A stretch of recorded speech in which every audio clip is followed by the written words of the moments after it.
Hey, my name is James Nicholson and welcome to my YouTube channel. In this video, we've got the latest property news. It's another busy week in property with so much happening. We're going to talk about the Renters' Rights Bill, interest rates dropping. We've got some house price data. We've got talk about pets and the Renters' Rights Bill and much, much more. So if you're new around here and you haven't done already, do make sure you subscribe to the channel over there and hit that bell notification. We're on the way to 44,000 subscribers.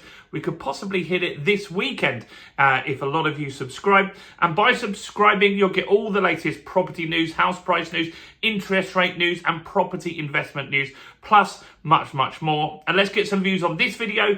How do we do that? Simple. Smash like, tick or like, do something to that like button. That really helps with the YouTube algorithm, and that's really helped the channel grow. So thank you to everybody that takes a moment to do that. So as I say, every time we do this news, it is busy. There's so much going on at the moment. It's really hard to keep track of everything. And so in this video, we're going to recap on the major things that have happened this week. Some we talked about in content, some we didn't get a chance to. So you can go and find longer, more detailed versions if you want them on the channel as well. So first, I want to talk about Landlords. We've got a new pen, guys. If you're a regular viewer, you'll know that's a big deal. And so we did a video, I think it was yesterday. You'll have to go back and check. But a software company that works with landlords did a survey of the landlords that they work with. And 70% of them are considering selling their property. This seems to be growing. HMRC did a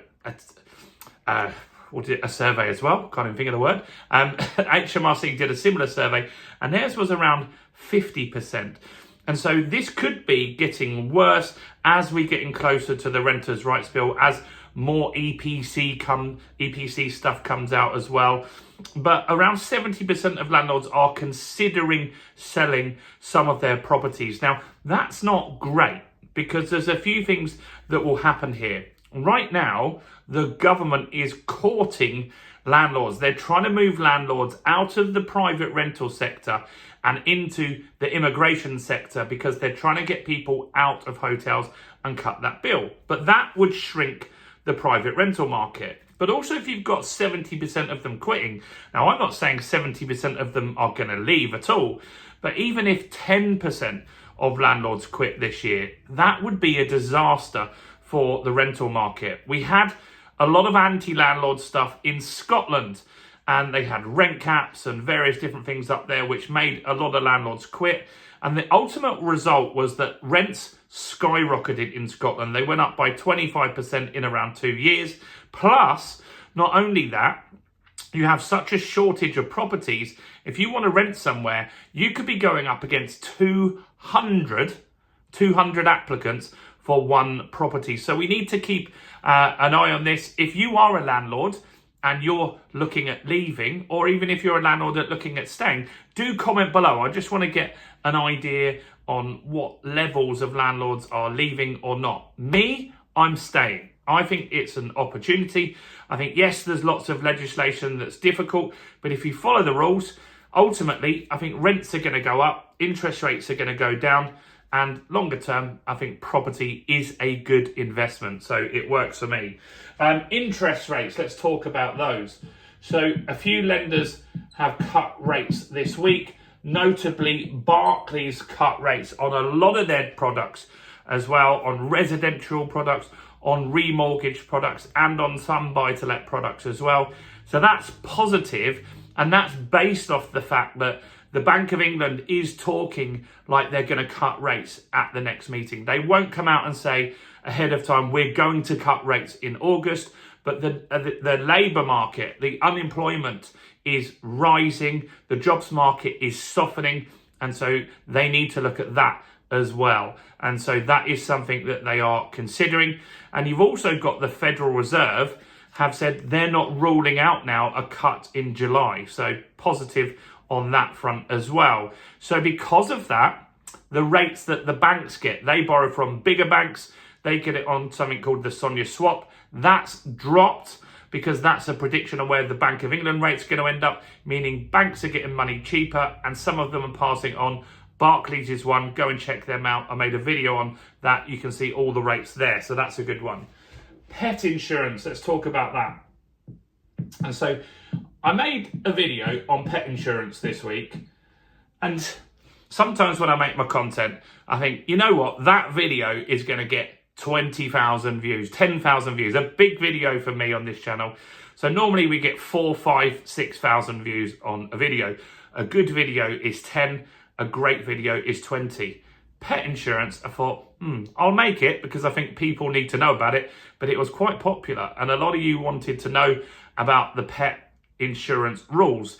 So in the Renters' Rights Bill, they're saying that you've got to consider pets in your properties. A lot of people don't want to do that, but you've got to consider pets. So that means you can't write in your adverts no pets as people do right now. You might see adverts currently that say no DSS, no pets, no whatever, something else. You're not going to be able to discriminate once the Renters' Right Act actually is live.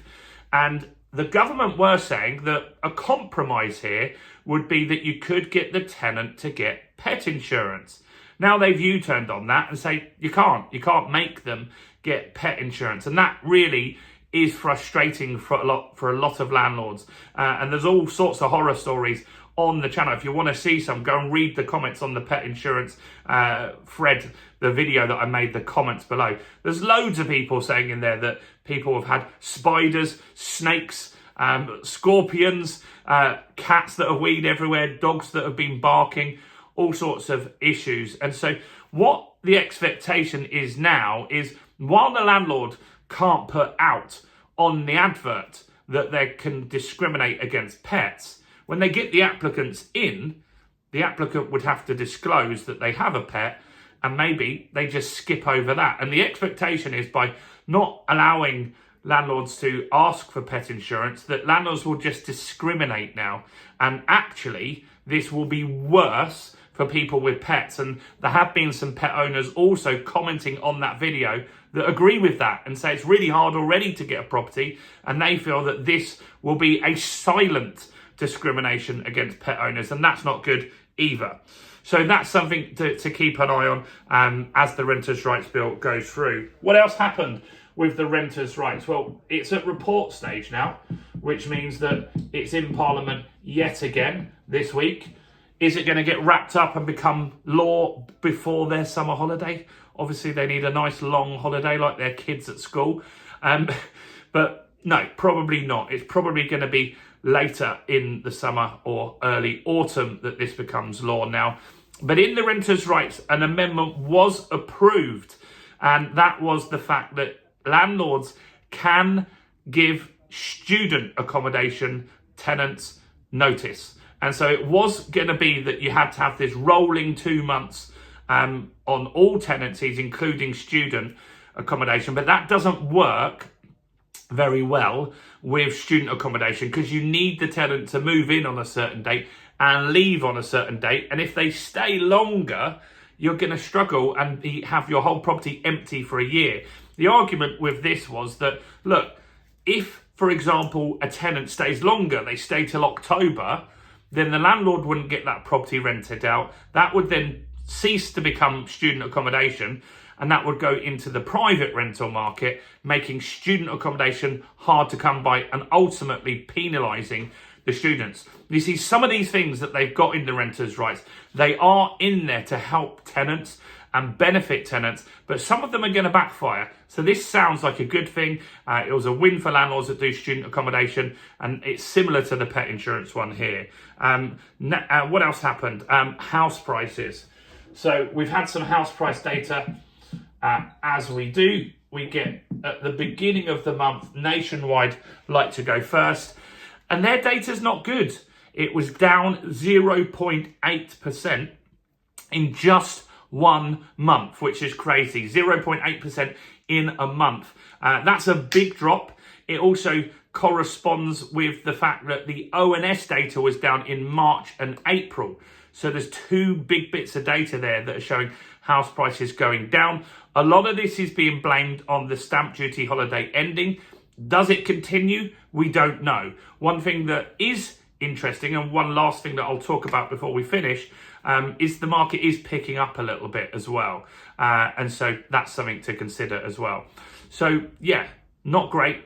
Is it going to continue? Time will tell. We'll know on the 1st of August, on the next data, won't we? We've got one more thing to talk about, but before we do, I just wanted to let you know we've got a flash sale on the fundamentals of property investing. Right now is a great time to buy property. It is a buyer's market. And in the fundamentals of property investing, which is just £20 at the moment, you can get access to how to find properties below market value, how to add value to properties, how to renegotiate mortgages and get decent loan to values on that, how to find a good solicitor, a broker, all of this kind of stuff for £20. It's an absolute bargain. I'm going to link that in the description. It's on discount for £20. That's a one-time fee. So do grab that while it's on sale at the moment. And the last thing I want to talk about is mortgage approvals. Mortgage approvals are up in May. There was a lot more approvals. It's lagging data, so we've only just got that data now, but they are up. Around 3,000 more mortgages were approved.